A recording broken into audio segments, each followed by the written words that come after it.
आइए दोस्तों नजर डालते हैं पूरी दुनिया में फैले इस वायरस पर अभी इस वक्त की क्या ताजा बिग ब्रेकिंग न्यूज अपडेट आ रही है। बड़ी खबर आप देख पा रहे। अच्छी बात है दोस्तों, देश भर में कोरोना की रफ्तार काफी कम हुई है। पिछले 24 घंटों में मात्र 447 नए केस ही देखे गए और 22 लोगों की जान जाने की खबर है। कहाँ कितने केस आए वो तो आपको बताएंगे, लेकिन अच्छी बात यह है दोस्तों कि कई बार भारत में पिछले 24 घंटों में 1000 से भी ज्यादा केसेस देखे गए, लेकिन इस बार लास्ट 24 आवर्स के अंदर सिर्फ 447 नए केसेस देखे गए, यानी कि कोरोना की रफ्तार में कमी जरूर देखने को मिली है। जी हाँ, वहीं बात करें कि भारत में अभी तक इस बीमारी के संक्रमित लोगों की संख्या कुल कितनी हो चुकी है, तो आपको बता दें कि भारत में कोरोना वायरस संक्रमण की रफ्तार जहां पिछले 24 घंटों में कम देखने को मिली है, जो कि संकट की घड़ी में राहत की खबर है। पिछले 12 घंटों में और 24 घंटों के बीच में 447 केस देखे गए, 22 लोगों की जान जाने की खबर है। नए आंकड़ों के मुताबिक दोस्तों देश में कोरोना वायरस से संक्रमित लोगों की संख्या बढ़कर 12,380 हो गई है। वहीं इस खतरनाक कोविड-19 महामारी से लड़ने वालों का आंकड़ा 414 तक पहुंच गया है। स्वास्थ्य मंत्रालय द्वारा जारी ताजा आंकड़ों के मुताबिक कोरोना वायरस के कुल 12,380 मामले हो चुके हैं, जिनमें से 10,477 एक्टिव केस हैं, जबकि 1488 लोग पूरी तरह से ठीक हो चुके हैं, जिन्हें अस्पताल से छुट्टी दे दी गई है। चलिए साथ ही अगली बड़ी खबर आप देख पा रहे होंगे, लाइव अपडेट आ रहा दोस्तों।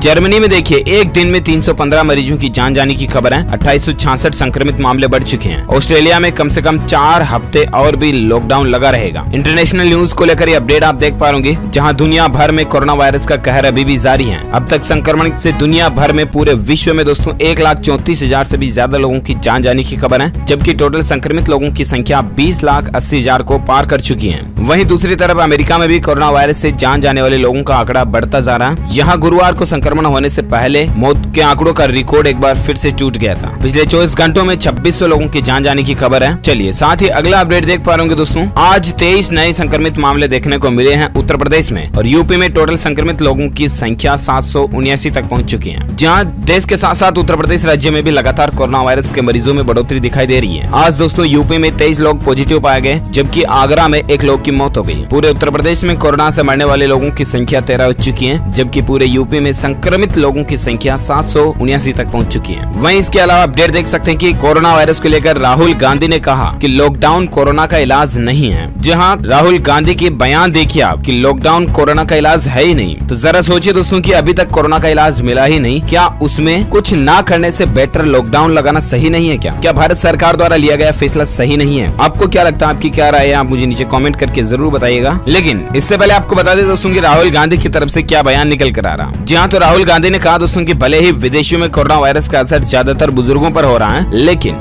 यही बात भारत के लिए नहीं कही जा सकती है, क्योंकि राहुल गांधी ने कहा कि यहाँ बहुत सारे लोगों को शुगर और दूसरी बीमारियां हैं, इसलिए यहाँ बुजुर्गों के अलावा नौजवान और बच्चे भी इसके शिकार हो सकते हैं। ये बात तक तो ठीक है दोस्तों, लेकिन राहुल ने विश्वास जताते हुए कहा कि ये देश किसी भी बीमारी से बहुत बड़ा है और आज वायरस से लड़ने का टाइम है। राहुल गांधी ने कहा कि वो नरेंद्र मोदी सरकार के साथ तू-तू में नहीं करना चाहते हैं। उन्होंने कहा कि ये समय सरकार और विपक्ष के बीच लड़ाई का नहीं, बल्कि ये कोरोना वायरस से लड़ने का समय है। जरा देखिए दोस्तों, संतों की तरह ज्ञान की बातें बताई है उन्होंने। और इसके बाद दोस्तों उन्होंने ये भी कहा कि उनका काम सरकार को सुझाव देना है, उनकी सुझाव को मानना या न मानना ये सरकार के हाथों में है। और उन्होंने सरकार के जरिए जारी किए गए आर्थिक पैकेज को बहुत थोड़ा बताते हुए और ज्यादा पैसे देने की भी बात कही। तो ये कुछ चर्चाएं चल रही है दोस्तों कोरोना वायरस को लेकर राजनीतिक दृष्टिकोण से। और साथ ही अगला अपडेट देख पा रहे राजधानी दिल्ली में कोरोना कंट्रोल को लेकर एक बड़ा अपडेट है दोस्तों। पिछले 24 घंटों में सिर्फ 17 नए केसेस देखे गए, जबकि महाराष्ट्र में 3000 के पार पहुंच चुका आंकड़ा। जहां इस वक्त की ताजा बड़ी खबर आप देख पा रहे जहां देश भर में इसके मामले बढ़ते जा रहे हैं। उसी बीच दोस्तों राजधानी दिल्ली एनसीआर में दिल्ली के मुख्यमंत्री अरविंद केजरीवाल जी की तरफ से कोरोना को कंट्रोल करने के लिए बहुत अच्छे प्रयास किए जा रहे हैं, और इसी की बदौलत राजधानी दिल्ली में कोरोना को एकदम से कंट्रोल कर पाने में सफलता भी हासिल हुई है। जी हाँ दोस्तों, जहां मैंने आपको बताया कि उत्तर प्रदेश के आगरा में आज एक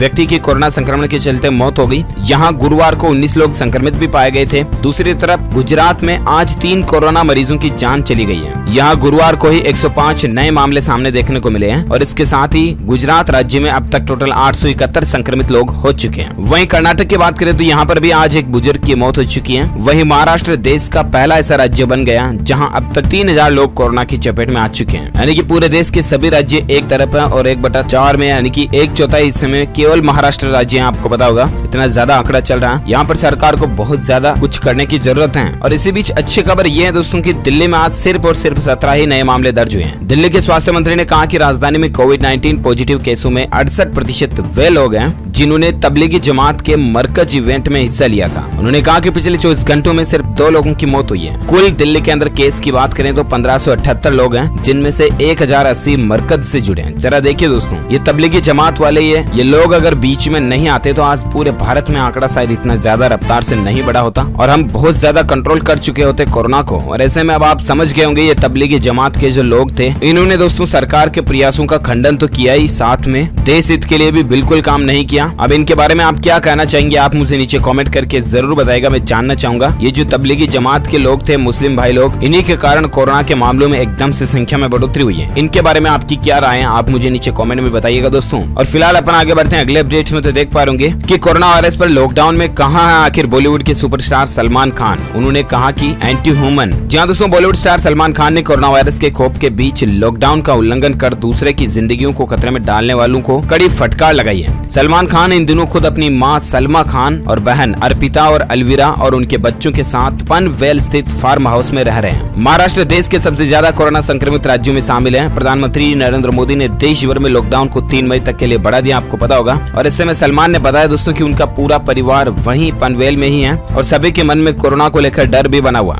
तकरीबन 10 मिनट के इस वीडियो में सलमान खान ने लॉकडाउन के दौरान फार्म हाउस के अपने अनुभवों को साझा भी किया। उन्होंने बताया कि कैसे वे 5 से 6 किलोमीटर दूर अपने जानकार से सब्जियां खरीद रहे हैं। ऐसे में उनके कर्मचारी ने रास्ते में एक पुलिस वाले से बात करते हुए मास्क उतार दिया और फिर उसे डांट भी पड़ी। और इसके बाद सलमान ने कहा दोस्तों कि मैंने उससे कहा कि ये जो आपको मना किया गया था करने को, आपने वही क्यों किया। ये कुछ चर्चाएं चल रही हैं दोस्तों। इसके अलावा सलमान खान ने कोरोना मरीजों के बारे में भी बात की और कहा कि उनका दर्द न समझ पाना वाकई में अमानवीय और असंवेदनशीलता है। सलमान ने लॉकडाउन तोड़ने वालों को कड़ी फटकार भी लगाई और लोगों से घरों में रुके रहने की ही अपील की है। तो प्लीज दोस्तों आपसे रिक्वेस्ट है कि सरकार 3 मई तक लॉकडाउन को बढ़ा चुकी है, तब तक आप घर से बाहर ना निकलें। जहाँ कहीं भी जाना है, ननिहाल, ससुराल, गाँव वगैरह, जहाँ कहीं भी आपको जाना है 3 मई के बाद ही जा सकते हैं आप। बाकी दोस्तों अभी आप घर में ही रहे, जहाँ कहीं भी आप फंसे हुए हैं, रुके हुए हैं, कहीं पर भी आप घरों में ही रुके रहें, ये ज्यादा बेहतर होगा। और साथ ही फिलहाल दोस्तों अगला अपडेट देख पा रहे कि कोरोना वायरस संकट के बीच चीन की शर्मनाक हरकत देखिए दोस्तों, भारत को घटिया पीपीई किट सप्लाई की है। जी हाँ दोस्तों, देश में पर्सनल प्रोटेक्टिव इक्विपमेंट यानी कि पीपीई की कमी की समस्या से कोई राहत मिलती नहीं दिख रही है। इस मामले से वाकिफ एक शख्स ने बताया कि दोस्तों चीन से हमने जो कुछ पीपीई किट इंपोर्ट किए थे ना, यानी कि चीन से मंगवाए थे, वो भी घटिया क्वालिटी की चाइना ने हमको भारत में भेजे हैं। 5 अप्रैल तक भारत में चीन से 1,70,000 पीपीई किट आए थे। इनमें से 50,000 क्वालिटी टेस्ट में फेल हो चुके हैं। आप जरा सोचिए, चीन भारत जैसे देश के साथ भी गद्दारी कर सकता है तो छोटे छोटे देशों के साथ क्या हालात होंगे, चीन के रिश्ते कैसे होंगे, आप अंदाजा लगा सकते हैं। इन उपकरणों की जांच defence research and development organisation यानी कि DRDO की ग्वालियर स्थित लेबोरेटरी में हुई थी। जिन किट्स को FDA CE से मान्यता नहीं मिली है, उन्हें भारत में क्वालिटी टेस्ट से भी गुजरना होता है। वहीं दोस्तों सिर्फ भारत में ही नहीं बल्कि एक रिसर्च में इस बात का भी खुलासा हुआ है कि पूरी दुनिया में चीन ने घटिया क्वालिटी के पीपीई किट भेजे हैं। जिस चीन से कोरोना वायरस दुनिया भर में फैला है, अब वही मेडिकल सप्लाई के नाम पर दुनिया के साथ मजाक करता दिख रहा है। यूरोपीय देशों समेत कई जगहों पर चीन ने इतने घटिया क्वालिटी के किट भेजे हैं जिन्हें पहना ही नहीं जा सकता।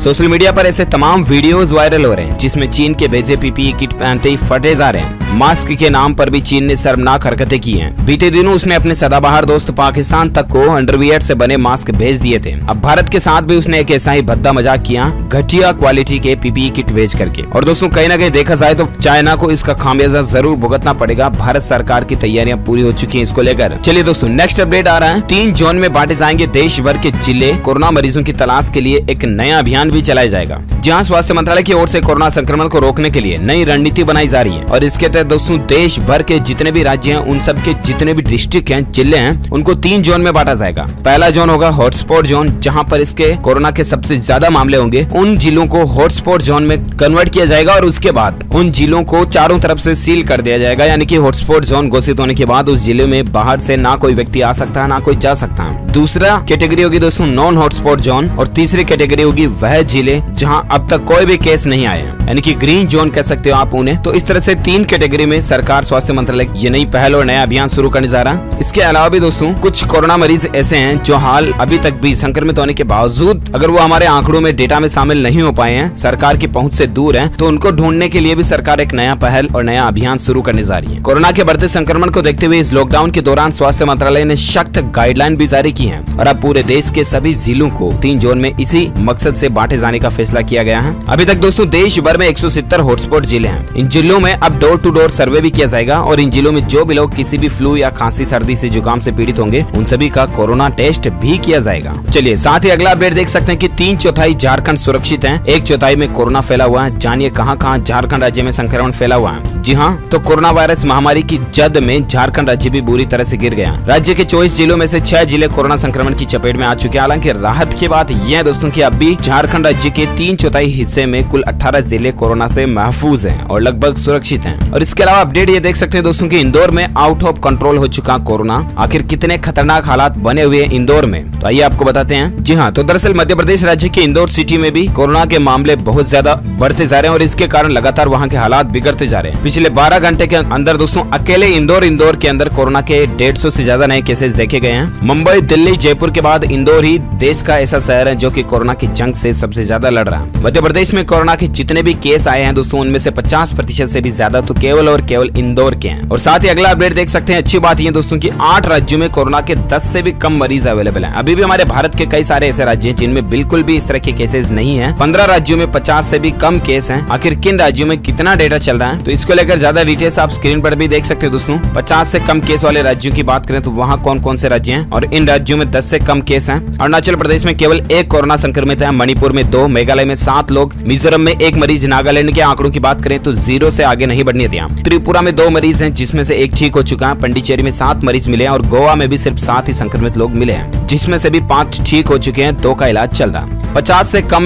के डेटा जिन राज्यों में शामिल हैं उनमें शामिल है दोस्तों अंडमान निकोबार, असम, चंडीगढ़, छत्तीसगढ़, गोवा, हिमाचल प्रदेश, झारखंड, लद्दाख, मणिपुर, मेघालय, मिजोरम, नागालैंड, पंडिचेरी, त्रिपुरा और उत्तराखंड। यानी कि ये राज्य अभी तक भी काफी कंट्रोल में है कोरोना के प्रकोप से। हालांकि दोस्तों अभी भी भारत में पीएम मोदी सरकार की तरफ से लॉकडाउन को बढ़ाया गया, ये बहुत ही अच्छा किया गया ताकि इन कंट्रोल्ड राज्यों के अंदर कोरोना को बिल्कुल ही खत्म किया जा सके। तो दोस्तों उम्मीद है ये आज की कोरोना वायरस को लेकर बड़ी खबरें, ब्रेकिंग न्यूज अपडेट आपको जानने मिले होंगे। वैसे आप मुझे कमेंट में बताइएगा दोस्तों कि आप कौन से राज्य में रहते हैं और आपके राज्य में आप कौन से जिले में रहते हैं, कमेंट करके बताइएगा ताकि मैं पर्टिकुलर आपके स्टेट और डिस्ट्रिक्ट के समाचार भी आपके मोबाइल तक पहुंचा पाऊंगा। और साथ ही अगर आपको ये वीडियो अच्छा लगा तो दिल से इसे लाइक कीजिए और शेयर भी अपने दोस्तों के साथ दबा के कीजिए। हर एक व्हाट्सएप ग्रुप में, फेसबुक, इंस्टाग्राम, ट्विटर पर सब जगहों पर शेयर कीजिए और साथ ही TLS न्यूज चैनल को सब्सक्राइब करके बेल आइकन दबा दीजिएगा ताकि आपको रोजाना के ताजा अपडेट्स तुरंत मिलते रहेंगे। जय हिंद, जय भारत, वंदे मातरम।